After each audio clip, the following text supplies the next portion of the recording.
Shabbat Shalom, irmãos. A Lilian está ali com o Léo, né? Conheço você, é Lilian que está aí? Conheço você, Lilian, de nome. É um prazer tê-la aqui com a gente. Sua esposa é muito bonita, Léo. Que o Eterno nos abençoe, né, Lilian? Todos nós. Irmãos, nós queremos falar para vocês que nós já conseguimos abrir o portão lá da BIT pela rua Dom Fernando. Depois vocês dão uma passadinha lá, que vocês vão ver direitinho o portão já aberto e já restaurado e colocado no lugar.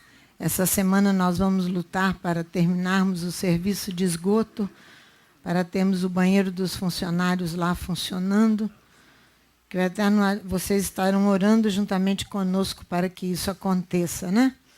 O mais rápido possível, para que tenhamos ali um maior conforto para eles trabalharem, que já tem um trabalho tão duro. Irmãos, nós vamos orar. Pai, em nome de Yeshua, nós queremos te agradecer por esta tarde, quando mais uma vez nós nos colocamos diante da tua presença e queremos ainda prescrutar a tua palavra para podermos aprender mais um pouquinho dela, que nós já estamos terminando o Shabat. Nós já vamos entrar na próxima semana de trabalho para nós. Pedimos a tua bênção neste momento, quando vamos olhar a tua palavra, para terminarmos a Parashá, encerrarmos, concluirmos o raciocínio que o Eterno tem nos dado. Abençoe cada um dos nossos irmãos pela internet e cada um de nós que aqui estamos. Que o teu nome seja exaltado e glorificado no meio de nós. É o que nós te pedimos em nome de Yeshua. No Deuteronômio, no capítulo 21, nós temos aqui, mas eu não queria que você fosse lá agora comigo, não. Eu gostaria que nós fôssemos a Êxodo capítulo 1. Por quê? Porque de manhã o Francisco, estava falando sobre a questão da morte da natureza carnal com muita propriedade. E agora nós vamos ver um detalhezinho só para nós encerrarmos. A necessidade de fazer morrer a natureza carnal é para que nós venhamos trazer vida a outras pessoas. Preservar a vida, dar descendência. Dar descendência é uma série de indivíduos que procede de um descendente, é uma série de indivíduos que procedem de um só progenitor. Um progenitor único, é o Elohim de Israel. Elohim único. Então, o que acontece aqui, quando nós fomos, Roberto estava com uma expressão Tzmihat Hador, levantar ou ensinar uma geração, né? Suscitar uma descendência. Então, você vai encontrar em Êxodo, no capítulo 1, eu estou bastante cansado, vocês estão percebendo, não estão? Mas o cansaço é espiritual, eu acredito. Você vai encontrar aqui em Êxodo, no capítulo 1, o versículo 20 e 21 de Êxodo, que essa palavra aqui muito me impressionou. Portanto, olha o versículo 20 e 21. Você sabe o que fizeram as parteiras no Egito? Quando Israel, as mulheres hebreias tinham que dar à luz os seus filhos, e o rei do Egito mandou que matasse a todos os machos que nascessem, para que não tivesse descendência para Elohim. Descendência. Então, as parteiras obedecem, estremecem diante de Elohim. Irmãos, quando nós estremecemos de um Deus verdadeiro, diante de Elohim de Israel, que é um Deus único e verdadeiro, nós estamos fazendo bem quando estremecemos. Por quê? Porque o rei do Egito é como nada. Ele é rei do Egito, é como nada. Ela não temeu, ela poderia morrer, elas poderiam morrer. Olha o que acontece quando elas preservam os meninos hebreus. Olha aqui, versículo 20. Portanto, Elohim fez bem às parteiras. E o povo aumentou e se fortaleceu muito. E porque as parteiras temeram a Elohim, ele lhes constituiu família, lhes constituiu casa. Essa expressão tem estado no meu coração muitas e muitas vezes. Ele lhe constituiu casa. Então, nós só temos verdadeiramente uma descendência, nós só temos uma casa e uma família, quando nós protegemos a vida. Quando nós protegemos a vida. Então, aqui ele diz assim, ó, e assim quando as parteiras estremecem diante de Elohims, elas tremem diante de Elohims, elas não têm medo do Deus do Egito. Elas estremecem diante daquilo que Elohims pode fazer. Ele então faz um bem a elas, lhe constituindo a elas casa, família. Na minha tradução fala família. Em outras traduções fala casa. A casa só é constituída quando o varão, o sacerdote, ordena bem a sua casa, mantém a sua casa em ordem, mantém os seus filhos em linha com a vontade do Eterno, para dar descendência, para dar... O que é descendente? É aquele que procede de um só progenitor, que não tem vários deuses. Então, quando você assim procede, você está trazendo vida como essas parteiras. Então, a base da força da multiplicação de Israel aqui, ó, que aqui diz assim, portanto, Elohim fez bem as parteiras, e o povo aumentou e se fortaleceu muito. Que base é essa que Israel se multiplicou? Naquele que recompensa. Naquele que recompensou as parteiras por elas terem trazido, porque elas trouxeram vida. Então ele vai recompensar. Quem vai recompensar? Ele, o Criador da vida. Porque elas trouxeram. Então, quando tudo que o Chiquinho falou aqui pela manhã, o Francisco, quando você quando você mantém a sua natureza carnal viva, você deixa de trazer vida a outros. Você deixa de dar descendência. Você deixa de ensinar a outro. É isso que nós estamos falando. Quem são os criadores de vida? As parteiras. Elas que são criadoras de vida. Porque elas deixam viver os meninos hebreus. Elas praticam a justiça. A justiça, só a justiça seguirás para que vivas. Por quê? O rei do Egito tinha medo que Israel se multiplicasse muito, e tinha se multiplicado e multiplicou, e foi ameaça para o Egito. Se tornou uma nação dentro de outra nação.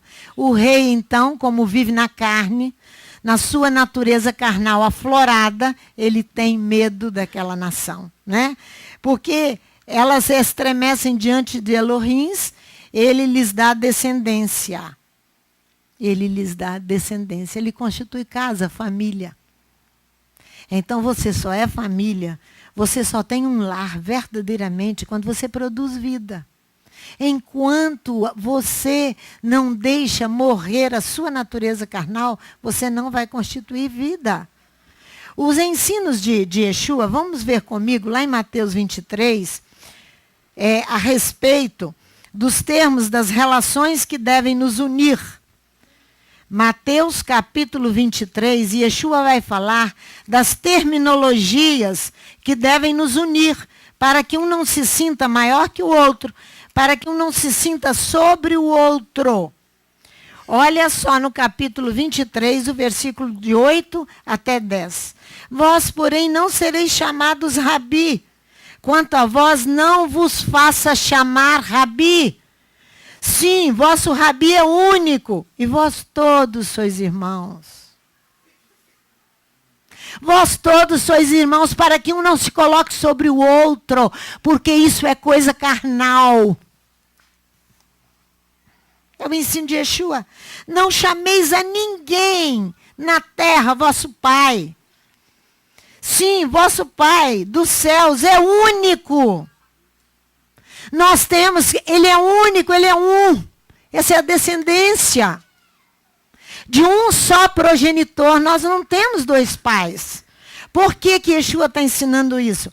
Porque se o seu pai definir que ele vai praticar injustiça, você entende que você tem que praticar justiça para que você tenha uma vida de piedade. O que é ter uma vida de piedade? É a virtude de honrar somente a Elohim de Israel. Se seu pai não quiser. Por isso que não chameis a ninguém na terra de pai, dizia Yeshua.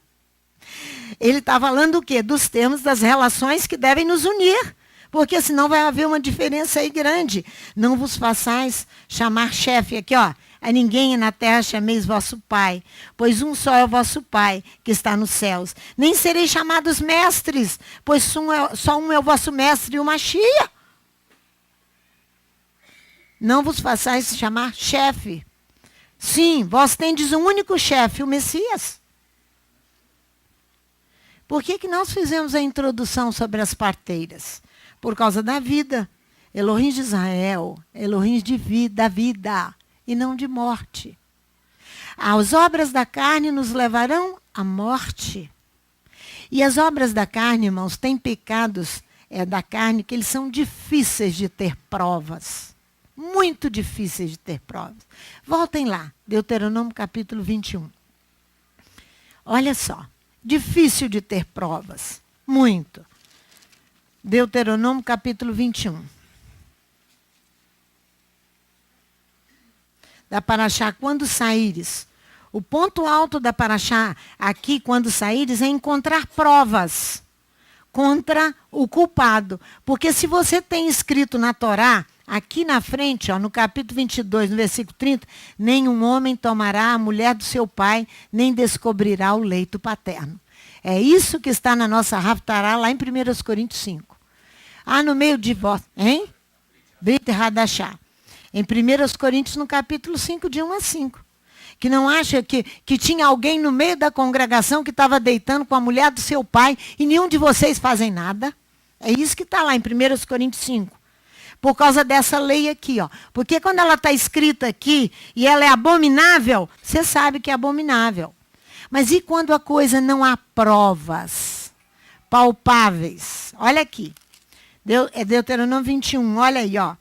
Encontrar provas para preservar a vida, quando na terra, que o Eterno te der em posse, se achar no campo alguém morto, sem que se saiba quem o matou, não tem provas de quem o matou, a nossa polícia vive trabalhando aí para produzir provas, não é? Porque os juízes não aceitam em nenhum tribunal, se não houver provas, não há uma montagem do processo, não é isso? Os anciãos e os juízes sairão e medirão a distância até as cidades que estiverem ao redor do morto. Olha só, aqui você vai encontrar uma jurisdição constituída pelos anciãos e pelos juízes, aqui. Mas é a única caso na Bíblia que a novilha decapitada aqui, é o único caso na Bíblia que o começo de prova, ele é fornecido pelo maior ou a menor distância. Porque aqui você vai ver, ó, os anciãos da cidade, versículo 3, mais próxima do morto, tomarão a bezerra da manada, que não tenha trabalhado nem puxado com jugo. Aqui, para iniciar a prova de que o indivíduo é culpado, eles vão aqui tomar nessa medida. Medirão a distância que a cidade está, porque nós estamos tratando de uma questão de juízo para uma sociedade. A cidade mais próxima daquele morto. Por quê? Se entende que aquele que praticou aquele ato saiu daquela cidade mais próxima. Então, aqui você vê uma medida de maior ou menor distância para começar a fornecer prova. É isso que está aqui. Para quê? Para aquele que é suspeito daquele crime. Mas e os crimes que nós cometemos com as nossas obras da carne, que não são vistos? Eu invejo, eu tenho ciúme, eu tenho ódio, eu tenho tudo isso, está dentro de mim. E muitas vezes eu não proferi com a minha boca. Como isso virá à prova para que isso seja julgado? Como? Nós temos aqui, para que se monte um processo contra mim. Porque eu estou prejudicando muitas pessoas. Por exemplo, quando eu sou contra o retorno, eu estou prejudicando muitas pessoas. Porque eu me prejudico, impeço alguém de chegar, eu ponho tropeços para o outro, Aí o que acontece? Yeshua diz que é melhor que eu amarre uma pedra no meu pescoço e me lance no fundo do mar. Ele vai ao extremo. Então eu não tenho provas quando essas coisas acontecem. Não há. Aqui você vê que a pessoa morreu sem que saiba quem o matou. Ninguém sabe quem a golpeou. Eles vão medir, então, na direção da cidade mais próxima. Assim, eles estão suspeitando de uma prova. Não tem prova ainda. Tem uma suspeita de prova. Então, Elohim de Israel determina que o direito seja exercido aqui, pelos juízes e pelos anciãos, inspirados por Adonai. Ele vai determinar, aqui, está escrito aqui, versículo 2, ele vai determinar que o juízo seja estabelecido por aqueles juízes inspirados e por aqueles anciãos inspirados. Ele não falou se é do sexo masculino ou feminino, pelo menos a Torá não falou. Porque Elohim toma quem ele quer para poder produzir justiça. Justiça. O rei do Egito estava praticando injustiça lá dentro do seu quarto. Ninguém viu. Ninguém tinha provas. Só teve provas quando ele abriu a boca e exigiu das parteiras. E elas não temeram. Elas foram praticar justiça. É isso aí. E às vezes nós estamos praticando, com as nossas obras da carne, nós praticamos injustiça contra a nossa esposa, contra o nosso esposo. Praticamos justiça com os nossos vícios. Porque eu tenho que prejudicar outro para suprir os meus desejos. Eu tenho que prejudicar para suprir os desejos da minha carne. Era isso que ele estava falando hoje de manhã. O que são esses inspirados? É o Espírito Santo que revela no coração e no espírito do homem os planos, os desígnios, que são os planos, os projetos de Adonai. Ele traz à luz aquilo que tem que ser feito. Por isso que há o embate, por isso que é obrigado a ir para a guerra. Por isso que é obrigado a enfrentar o combate. Se você não enfrentar o combate, você não vai produzir vida. A coisa é muito mais séria do que nós estamos imaginando. A Bíblia tem alguns meios de obter provas. Um dos meios antigos era o sorteio. Era o sorteio. Urim e Tumim eram lançados, as duas pedras que estavam aqui no bolso do sumo sacerdote, era lançado para ver a sorte. Não é? O impuro e o contaminado. Estavam ali, Urim e Tumim. Então, se caísse do lado da contaminação, Israel não saía do lugar. Era um meio de sorte. Você vai ver aqui, em 1 Samuel, no capítulo 10, vem ver para você ver quanto essas questões são assim graves. E você precisa neutralizar a sua natureza carnal para que você seja usado pelo Eterno. 1 Samuel 10, do versículo... Mas se você está todo sujo, que autoridade você vai ter? Ele falou isso tudo de manhã. Eu só estou trazendo à sua memória que isso é uma coisa grave e gravíssima. Quando o Eterno Elohim de Israel quer agora, nesses últimos dias, trazer o reino e o Messias, e nós ficamos a passear e a ver navios. Que horas que ele passou, eu vou passear, eu vou fazer isso, eu vou dormir, eu vou levantar, eu vou comer, eu vou fazer e acontecer. Estabelecimento de justiça, nada. Porque eu quero satisfazer a minha vaidade. Só isso. Olha aqui, do versículo 20, tendo Samuel feito chegar todas as tribos de Israel, foi tomada por sorte a tribo de Benjamim. Tendo feito chegar a tribo de Benjamim pelas suas famílias, foi tomada a família de Matre. E dela foi tomada Saul, filho de Quis. Mas quando procuraram, não foi encontrado. Eles tiraram a sorte e foi encontrado, então, foi tomada, as tribos de Israel, foi tomada por sorte a tribo de Benjamim, de onde viria o rei de Israel, Saul. Mas Saul desapareceu. E agora? Como é que faz? Para ter prova que o homem desapareceu. Aqui, olha no versículo 22. Então tornaram a perguntar ao Eterno se aquele homem vier ali. Respondeu o Eterno. Ele se escondeu entre a bagagem. Eles foram buscar o oráculo. Eles foram buscar o oráculo para saber aonde estava Saul. Então, esse era um meio de produzir prova. Mas a sorte, irmãos, o livro de Provérbios fala que ela é lançada ao regaço. Mas do eterno procede toda decisão. Por isso que ele tem os seus inspirados. Para que através deles ele traga a revelação. Ele tem os seus inspirados. Ele tem 7.000 que não dobraram o joelho a Baal. Ele tem. Então, você vai ver aqui no capítulo 14 também, do versículo 40 ao versículo 42, olha para você ver. Disse o meio de prova através da sorte.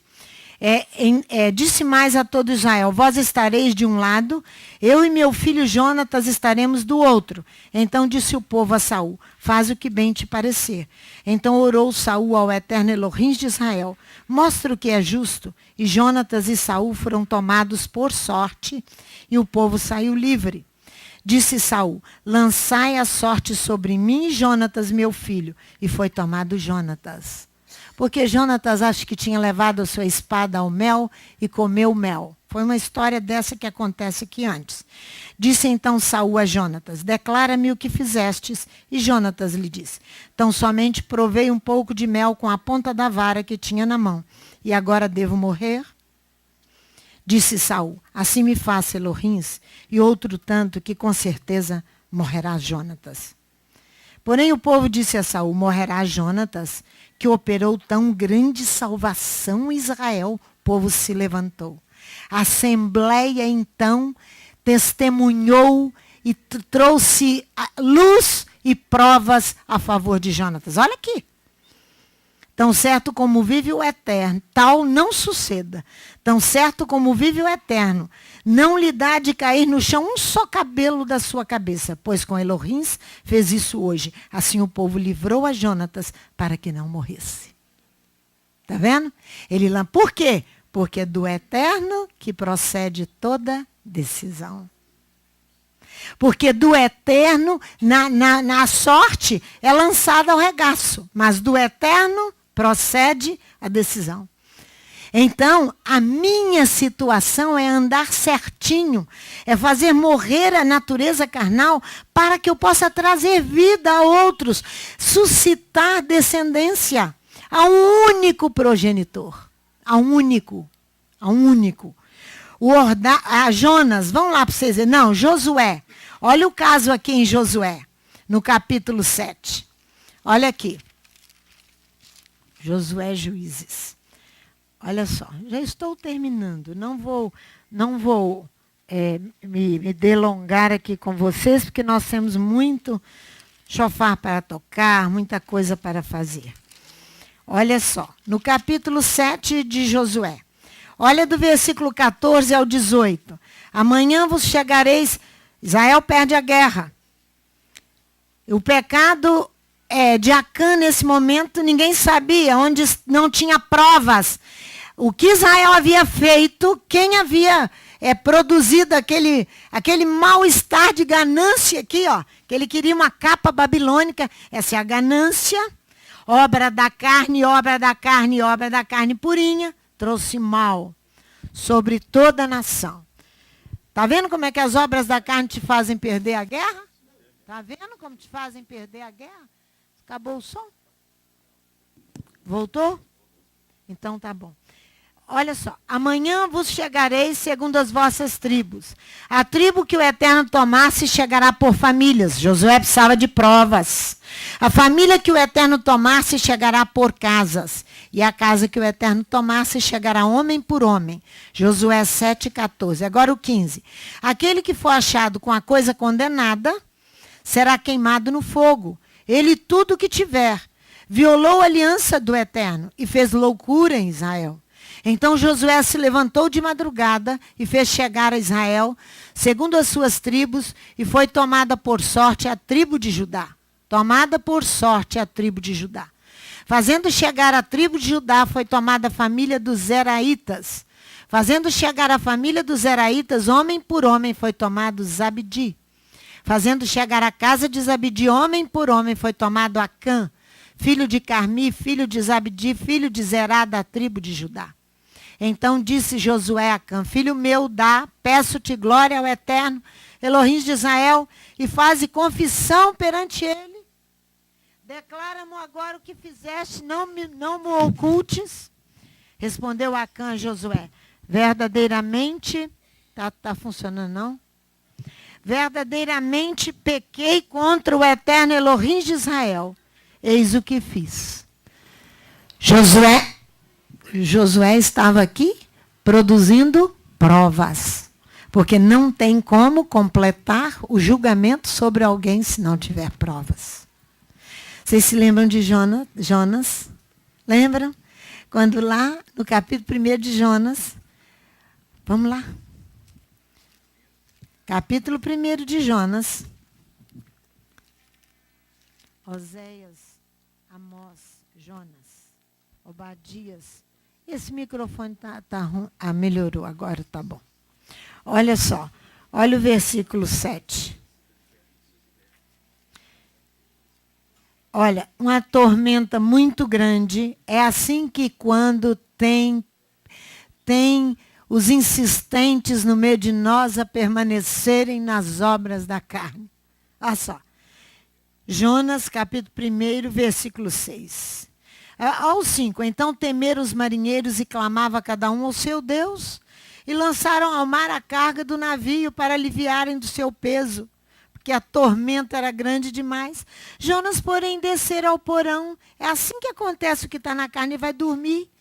Onde se deitou e dormia um profundo sono. Está preocupado com ninguém, está preocupado com ele mesmo, que não obedeceu aqui, pegou um navio, foi para outro lugar, para Tarsis. Não obedeceu, Elohim mandava para Nínive, lá precisava ensinar a palavra para que o povo se arrependesse, ele precisava trazer vida. Mas as obras da carne de Jonas trouxe, se Elohim não intervém, morte. Viu? Anda nas obras da carne. Aqui, ó. O mestre do navio chegou a ele e lhe disse: como podes dormir? Levanta-te e invoca o teu Elohim, teu Deus. Talvez assim ele te lembre de nós, para que não pereçamos. Então disseram cada um ao seu companheiro: vinde e lancemos sortes, para que saibamos por que nos sobreveio este mal. E lançaram sortes. E a sorte caiu sobre Jonas. Elohim tomou a decisão. Mostrou quem era, quem estava ali, agindo na carne. Mostrou Acã com sua ganância por uma bela capa babilônica que provavelmente ele venderia. E teria muito lucro. Tudo obra da carne, irmãos. A desobediência de não fazer, de não assumir o projeto de Elohim. Os desígnios de Elohim. Aí eu compro passagem para outro lugar, quando eu poderia viajar de graça para Nínive. Não é verdade? Viajar de graça para Nínive, não é? Então, nós temos outro meio de produzir provas. É Números capítulo 5. Lá em Números, no capítulo 5, é aquela prova horrível do adultério. Porque quando alguém deita com a mulher do outro, deita lá, dentro do motel, dentro de um quarto, ninguém vê. Não é? De vez em quando filma. Hoje tem os celulares que filmam, que fotografam tudo, fica mais fácil. Mas nessa época aqui, é muito difícil. Aí, ó, é isso aqui, ó. É a novilha, é a cinza da novilha, que era misturada com água, e o marido com ciúme da mulher, levava ao sacerdote para produzir prova. Se as suas pernas inchassem, o seu ventre inchasse, ela tinha adulterado. Mas se também ele levantou um falso testemunho da mulher dele, aí estão os varões. Cuidado no que você vai fazer e falar. Você é obrigado a ordenar a tua casa, colocar a tua casa em ordem. Porque a função sacerdotal não morreu não, meu amor. O sacerdote morre, porque ele é humano, de carne, né? Mas a função não. A função será eterna. E ela será segundo a ordem de Melquisedeque. Diz lá, quando Abraão fundou lá, ó, o judaísmo. nosso pai Abraão, né? Não é? Ele disse lá, a função sacerdotal não. Ela permanece. Então você tem que ordenar a sua casa. Você tem que ordenar a sua casa. Mas quando você não ordena, Deus vai trazer revelação, vai mostrar o que você está fazendo lá. Quando você vai lá na internet e está lá olhando o que você não precisa olhar. Porque você não se conteve. Quando você usou a sua língua contra o outro para matar o outro. Porque a língua mata. Quando você oprime o outro, Elohim vai tomar a direção. Ele vai trazer aos seus inspirados a revelação. Os projetos dele, o que precisa fazer para neutralizar aquela operação, para que possamos continuar a caminhar. Então, quem está na berlinda são os sacerdotes, que têm que orar o Salmo 30. Vamos lá no Salmo da nossa Paraxá. Salmo 32, que o Eduardo começou hoje pela manhã. Olha o que fez Davi. Olha o que fez Davi quando Elohim vai lá e revela ao seu inspirado, Natã, o que Davi havia feito. Não foi? Natã chega para ele contando uma história de uma ovelha, de um que só tinha uma ovelhinha, não era verdade? E aí o outro ainda deseja aquela única ovelhinha que ele tinha, Poliana. Deus revelou a quem? Aos seus inspirados. Davi guardou esse segredo 5 anos. Nada que está encoberto vai permanecer encoberto. Quer sejam as coisas más, diz a Bíblia, quer sejam as coisas boas, todas elas virão à luz. Trate de se consertar e de botar a sua natureza, entrar no combate, aproveitar os dias de Elu, porque Davi ali, quando ele disse esse homem merece morrer, respondeu para Natã, Natã diz, esse homem é você. Imagina só. Imagina só isso. A coragem do profeta e o inspirado, irmão, ele está pronto para morrer. Mas ele vai falar a verdade para que vocês venham produzir vida e não morte. E ordenar a casa de vocês. Colocar em ordem. Olha aqui o Salmo 32 da nossa Paraxá.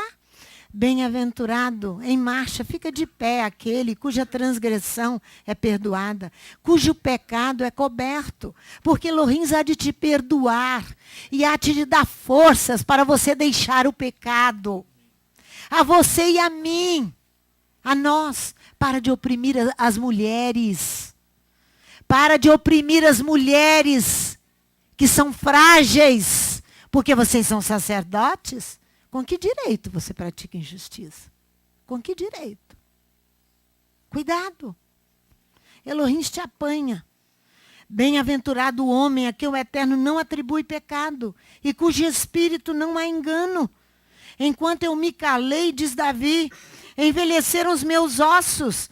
Por quê? Os ossos envelhecidos, eles não produzem unidade. A unidade está na parte mais forte do corpo, que é o esqueleto, os ossos. E nem sustenta nada. Você não para de pé. Aqui, ó. Pois de dia e de noite a tua mão, a mão de Elohim pesava sobre mim. O meu humor se tornou em sequidão de estio. Confessei-te o meu pecado e a minha maldade não encobri. Os meus crimes eu não encobri. Eu não encobri. Meus crimes. Olha aqui, ó. Confessarei ao Eterno as minhas transgressões e tu perdoaste a culpa do meu pecado. Por que vai continuar no pecado? Pelo que todo aquele que é santo orará a ti, a tempo de te poder achar, até no transbordar de muitas águas, estas a ele não chegarão. Tu és o lugar em que me escondo, tu me preservas da angústia e me cinges de alegres cantos de livramento. Eu instruir-te-ei. Eu ensinar-te-ei o caminho que deves seguir, guiar-te-ei com os meus olhos. Não sejais como o cavalo, como um animal irracional, que não tem entendimento, cuja boca precisa de cabresto e freio, ou não virão a ti. O animal precisa de cabeça e freio. Nós vamos precisar que venha alguma coisa muito difícil sobre nós para que nós deixemos as obras da carne para produzir vida, para suscitar descendência. Muitos são as dores do ímpio, mas o constante amor do Eterno cercará aquele que nele confia. Assim é a palavra para as mulheres, para os homens, mas muito mais para os homens. Muito mais. Porque maiores responsabilidades têm vocês do que qualquer uma de nós. Nós não temos condições de retorno se não estiver ali sacerdotes e levitas para ministrarem diante dele. Então ordena a tua casa. Coloque em ordem a tua casa. Ordena, deixa as obras da carne. Lute com o Eterno. Entra nesse combate, nesses dias de Elu, para que nós sejamos inscritos ali em Yom Kippur, e selados em Yom Kippur. Que o Eterno nos abençoe e nos dê toda graça e sabedoria, para que possamos, ó Deus, juntos, como congregação, estabelecemos aquilo que Tu queres para nós. Eterno, nós mesmos iremos deixar que o Eterno produza as provas contra nós, ó Pai, porque nós confessaremos o nosso pecado. Se nós não deixarmos, o Eterno levantará o inspirado para que venha e ponha diante de mim aquilo que eu estou fazendo. Pai, em nome de Yeshua, tenha misericórdia de cada um varão da tua casa, de cada uma de nós na tua casa, em nome daquele a quem nós estamos diante dele, Yeshua, Hamashia, que nós te pedimos, Adonai, o nosso provedor, nós te pedimos nesta tarde.